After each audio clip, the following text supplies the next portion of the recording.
السلام علیکم اور میرے دوستوں، کیسے ہو؟ آج آپ کے سامنے پھر سے حاضر ہوا ہوں۔ نام تو آپ لوگوں کو پتہ ہوگا، اور نہیں پتہ ہے تو بتا دیتا ہوں۔ نام میرا ہے اظہار احمد انصاری۔ آج یہ پیغام، آج یہ بات جو ہے آپ لوگوں کے لیے بہت امپورٹنٹ ہے، یعنی ہر ایک مسلمان کے لوگوں کو۔ آج اگر ہم لوگ دیکھنے جائیں گے، ٹھیک ہے، تو دیکھنے کیا جائیں گے کہ ہم لوگ دیکھتے ہی نہیں ہیں۔ مین کیا ہو جاتا ہے، ہم لوگ دیکھتے ہی نہیں ہیں، جو کہ ہم کو دیکھنا چاہیے۔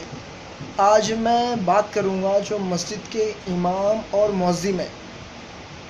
آج مسجد کے امام اور مؤذن، مسجد کے امام اور مؤذن، میں آج یہ موضوع پہ کیوں بات کر رہا ہوں؟ اس لیے بات کر رہا ہوں کیونکہ میرے من میں تقریباً 1 سال سے یہ سوال اٹھ رہا ہے کہ یار ایک عام پبلک اگر کہیں پہ نوکری کرتا ہے تو کم سے کم اس کو ہفتے میں 1 سے 2 چھٹی ہوتی ہے، برابر نا؟ یا کم سے کم گری سے گری حالت میں 15 دن میں تو 1 چھٹی ملتی ہے، یا 15 دن میں نہیں ملتی، کم سے کم 1 مہینے میں 1 بار تو چھٹی ضرور ملتی ہے، برابر نا؟ اور آج کے ٹائم پہ گری سے گری حالت میں ایک جو عام جنتا ہے، عام پبلک ہے، اس کی جو پگار ہے، اس کی جو سیلری ہے، کتنا ہے؟ 8 سے 10 ہزار ہے۔ کتنا ہے؟ 8 سے 10 ہزار منیمم، اور میکسیمم تو لاکھوں میں جاتے ہیں۔ تو ہم لوگ چھوٹی اماؤنٹ ہی پکڑتے ہیں۔ آج ہمارے جو مسجد کے امام اور مؤذن، آج ان کی حالات کیا ہے؟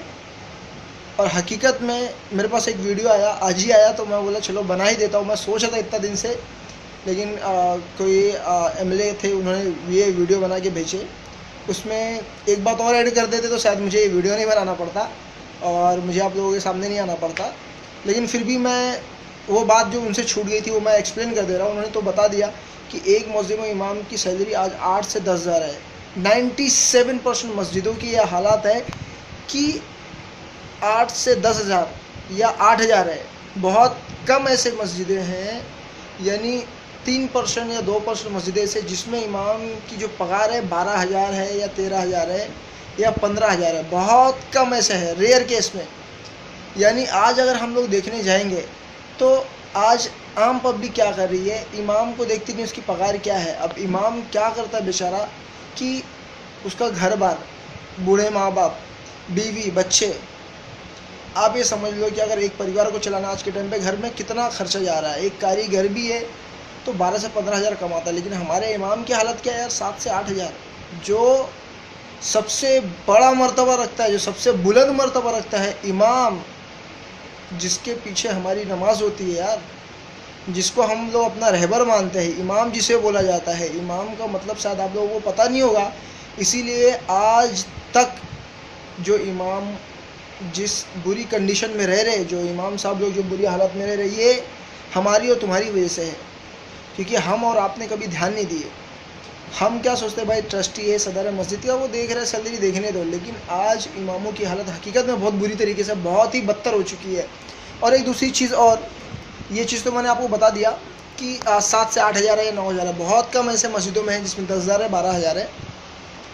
ایک حالات جو بار بار مجھے کچوڑتی رہتی ہے، صحیح میں حقیقت میں مجھے دل پہ یہ چیز لگتی ہے کہ آج کل کے جو امام صاحب ہوتے ہیں نا، ان کو کیا ہوتا ہے کہ ان کی جو سیلری تو کم تو ہے ہی ہے، لیکن ان کو کبھی چھٹی نہیں ملتی، ایک دن کی بھی چھٹی نہیں ملتی۔ اور دوسری چیز یہ ہے، میں دیکھتا ہوں یار مسجد میں جو امام کو جو رکھا جاتا ہے، حقیقت میں آج ان کو نا اپنے پیر کی جوتی بنا کے رکھ رہے، جو صدر اور ٹرسٹی ہے نا، اپنے پیر کی جوتی بنا کے رکھ رہے۔ میں کوئی ایک مسجد کی بات نہیں کر رہا ہوں، ایسے تقریباً 97 مسجدوں کے حالات ہیں ہندوستان کا۔ یہ میرا خود کا سروے نہیں ہے بھائی، یہ ہم لوگوں نے، دوستوں نے، میں مل کے بہت سارے لوگوں سے مشورہ کیا، تو 97% امام صاحب لوگوں کی یہ حالت ہے کہ ایک عام جنتا کو چھٹی ملتی ہے، لیکن امام صاحب لوگوں کو چھٹی نہیں ملتی۔ سمجھ رہے ہو نا؟ امام صاحب لوگوں کو چھٹی نہیں ملتی۔ اب امام صاحب بھی یار سوچتے یار کہ میں کہیں گیا، مسجد چھوڑ کے ہٹا، تو یہ لوگ کسی نہ کسی کو اور کو لا کے کھڑا کر دیں گے۔ اب بیچارہ امام کیا سوچتا ہے؟ اب اس کے پاس دینی کام کرنے کے علاوہ، یعنی دین اسلام کا کام، دین کا کام کرنے کے علاوہ دوسرا کوئی کام ہے نہیں۔